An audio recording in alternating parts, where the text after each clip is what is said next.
Cynthia. Welcome back to Tips by Banh. And finally, I get a chance to film one of my very favorite piece, which is customizing t-shirts. So as my commercial said before, there are times where we have our favorite t-shirt but we just want to update it, or we have corporate events or volunteer work that is a t-shirt given to us, which is great. Anything free is wonderful, but a lot of the times it just doesn't fit. This time around, what I'm going to try to do is try to get an uncut version and just keep filming while I'm doing this. And just know that I'm going to be paying more attention to what I'm doing with my hands and my t-shirts rather than what I'm trying to say to you guys. So as much as possible, I'm going to walk you through step by step and give you some tips verbally, but if you could just watch me as I just go about doing it, then hopefully I could do a voiceover and show you guys how it's all done, okay? So again, this is Tips by Banh. My name is Cynthia, last name is spelled B-A-N-H, so you guys can search my other videos as well, but this one is to customize your t-shirt. So here we go. What you need is very simple, okay? And a lot of times I find myself at a corporate event at a hotel, and there's a t-shirt that's given to us the day before because they want us to wear it on the very last day for voluntary work. Or when you get to an event, they just give it to you right on the spot. What I'm going to share with you guys is how to customize your t-shirts. I am going to attempt to do a reversible t-shirt today since I like both sides of the t-shirt. I like the front side, which is Live Your Best Life Walk, Oprah's walk, or annual walk. And then I also like volunteer because I like people that are volunteers of lives and not victims, especially us women. Men too, actually, have noticed, starting to become kind of soft. But I like volunteers, people that understand that you create your own life, so that's also cool. And you want to keep the rest of the fabric.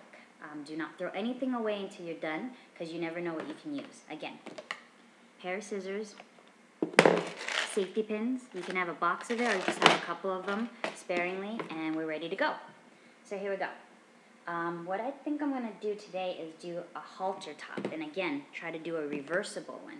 So measure this first and make sure I know where I want to cut. Probably give it about an inch top and bottom, just in case you do a little boo-boo and mess up.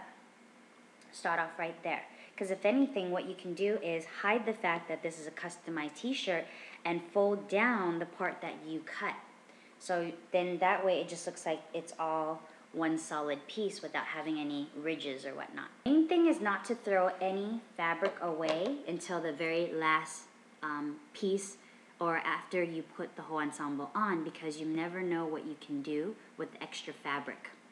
Second tip is when you're cutting, make sure, just like cutting bangs, just because you want it right on your eyebrow doesn't mean you should start off by cutting it right at your eyebrows, because chances are it's going to be too short. So other side, I'm going to try to tip the camera down so you guys can see the way I cut this here. Right along the seam.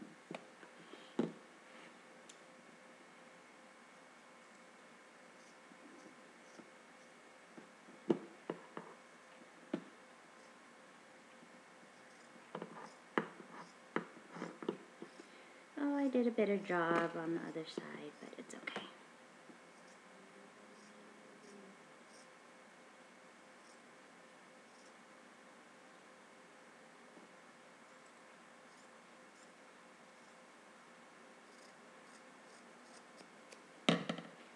Okay, there you go.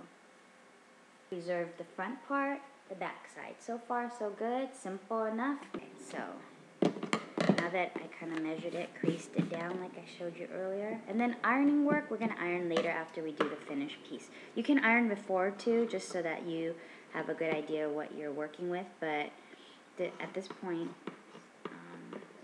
really what you want to be able to do is just make sure that you're cutting straight across.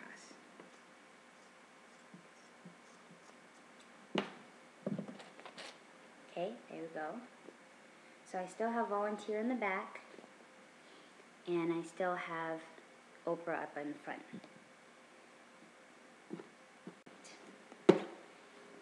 So you're going to flip your t-shirt inside out. Okay.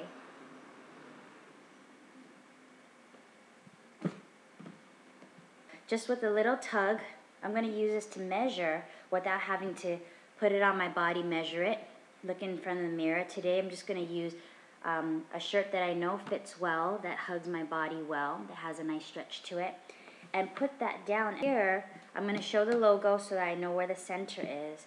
I'm going to line my shirt up with it. This is how it works out. Open up the safety pin.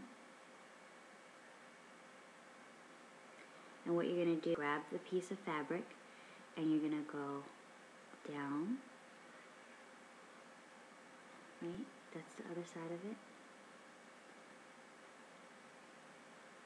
And poke through. A sewing effect, or sewn effect, with the safety pin.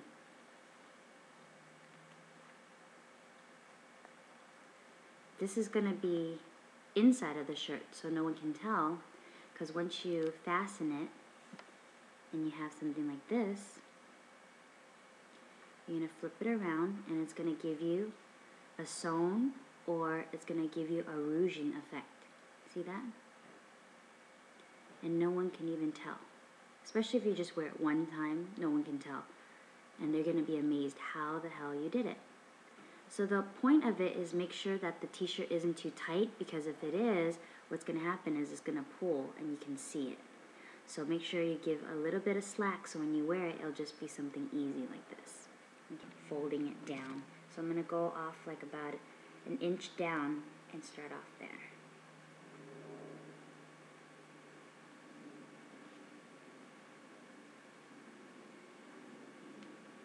And I'm giving it about a centimeter apart as I'm weaving, so that I could get more of a tight knit effect, but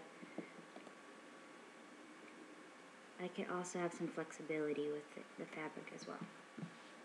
So again, it isn't going to be perfect, but as long as you try to get a straight line across using your t-shirt as a marker or your blouse as a marker,